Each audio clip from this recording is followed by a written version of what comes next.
So ఇందాక మీరు చెప్పిన యుఎస్ రిలేటెడ్ డిఎస్ 160 చేసేది వీళ్ళేనండి? టోటల్ మేడం యూఎస్ఏలో స్టార్టింగ్ యూనివర్సిటీ అప్లికేషన్ దగ్గర నుండి ఎండింగ్ వీసా ప్రాసెస్ వరకు మొత్తం చేసేది అందరూ వీళ్ళే. అండ్ యూకే రిలేటెడ్ కూడా చెప్పారు కదా, యూకేలో క్యాష్ అప్లికేషన్ అయినా క్యాష్ ప్రాసెస్ చేయడమైనా ఇంటర్వ్యూకి ప్రిపేర్ చేసే వాళ్ళైనా లేకుంటే యూనివర్సిటీ అప్లికేషన్స్ ఫాలోఅప్ చేసే వాళ్ళైనా టోటల్ టీమ్ ఇదే మేడం మనకు. ఈ ఆఫీస్కి మన దిల్షనర్ ఆఫీస్కి ఈ టీం అన్నట్టు. Every person will handle 50 students. అంటే ఒక్కొక్క స్టూడెంట్ 5-6 అప్లికేషన్స్ ఆన్ యావరేజ్ చూసుకుంటే 250 to 300 యూనివర్సిటీ అప్లికేషన్స్ హ్యాండిల్ చేస్తారు ఎవ్రీ సెషన్. ఓకే, మీరు ఆల్మోస్ట్ 19 years కంప్లీట్ చేసుకున్నారు ఈ ఇండస్ట్రీలో ఉండి. ప్రతి ఇంటేక్కి మీ దగ్గర సుమారుగా ఎంతమంది స్టూడెంట్స్ వస్తుంటారు? అరౌండ్ అంటే స్టూడెంట్స్ మన ఆఫీసెస్కి ఇప్పుడు ఈ దిల్షనర్ ఆఫీస్ విజిట్స్ వచ్చేసి ఎవ్రీ సెషన్కి ఒక 4,000-5,000 స్టూడెంట్స్ విజిట్ అవుతారు మేడం. అంటే 3 సెషన్స్ ఉంటాయి. 3 సెషన్స్, 3 ఇంటేక్స్ ఉన్నాయి. అంటే సమ్మర్ ఇంటేక్ చిన్నది, స్ప్రింగ్ అండ్ ఫాల్ మనం చూసుకుంటే అరౌండ్ 10,000 వాకిన్స్ ఉంటాయి ఈ ఆఫీస్కి. అంటే దిల్సుఖ్ నగర్ ఇటు పక్క అంటే ఎక్కువ స్టూడెంట్స్ ఎక్కువ మంది ఉంటారు కదా colleges. Dilsukh Nagar, Ameerpet, Kukatpally main 3 madam. ఈ 3 ప్లేసెస్లో మన ఆఫీసెస్ ఇదే విధంగా ఉంటాయి సేమ్. ఇప్పుడు మనకు తెలంగాణలో వచ్చేసరికి ఇది మన Dilsukh Nagar main corporate office.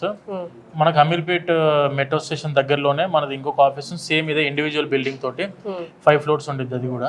అక్కడ మన ఆఫీస్ సేమ్ ఇదే సిస్టమ్, ఫ్లోర్కి ఇట్లా డివైడ్ చేస్తూ టీమ్ వైజ్ డివైడేషన్ జరుగుతూ స్టూడెంట్కి ఫుల్ 100% అతను వచ్చాడంటే ఏం ప్లాన్ చేసుకొని వచ్చాడో 100% అతను సక్సెస్ అయ్యి మన ఆఫీస్ నుంచి బయటికి వెళ్ళే విధంగా మనం ఈ ప్లాన్స్ చేస్తాం ఎప్పుడైనా.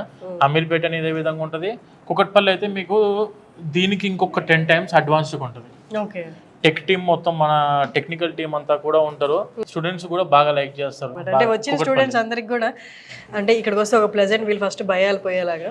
ఇక కూకట్పల్లికి వెళ్తే ఇంకా వాళ్ళ మోటివేషన్ ఎనర్జీతో ఫిల్ అయిపోతారు ఫుల్గా. ఇప్పుడు మన ఏ స్టూడెంట్, ఇప్పుడు నేను ఒక స్టూడెంట్ లాగా మన ఆఫీస్కి ఎంటర్ అయ్యాను అనుకోండి మేడం, ప్రతి స్టూడెంట్కి ఉండేది మనకైతే నాలెడ్జ్ ఉంది, ఇంట్రెస్ట్ ఉంది, పోదాం అనుకుంటున్నాం. కానీ పంపించే టీం స్టాండర్డ్ టీం అనేది ఎక్కడ లేదు. ఇక్కడ ఏంటంటే మీ గ్రౌండ్ ఫ్లోర్ నుంచి చూసుకున్న 4th floor వరకు ప్రతి టీమ్ కూడా వెరీ ఎక్స్పీరియన్స్డ్ స్టాఫ్ వీళ్ళందరూ, ఇంక్లూడింగ్ మా గ్రౌండ్ స్టాఫ్ తో సహా, మన బాయ్స్ ఆఫీస్ బాయ్స్ తో సహా వాళ్ళందరూ కూడా వెరీ వెల్ ట్రైన్డ్. ఎవరన్నా స్టూడెంట్స్ వచ్చిన రిసీవింగ్ దగ్గర నుండి స్టార్ట్ చేసి వాళ్ళ ప్రాసెస్ అయ్యేంత వరకు వీళ్ళ పాయింట్ ఆఫ్ వ్యూలో వీళ్ళు ఉంటారు, వాళ్ళ పాయింట్ ఆఫ్ వ్యూలో వాళ్ళు ఉంటారు. 100% చేస్తూ. అందుకే madam team success resources correct, అదే కనిపిస్తుంది ఇక్కడ అంతా డిసిప్లైన్ కూడా.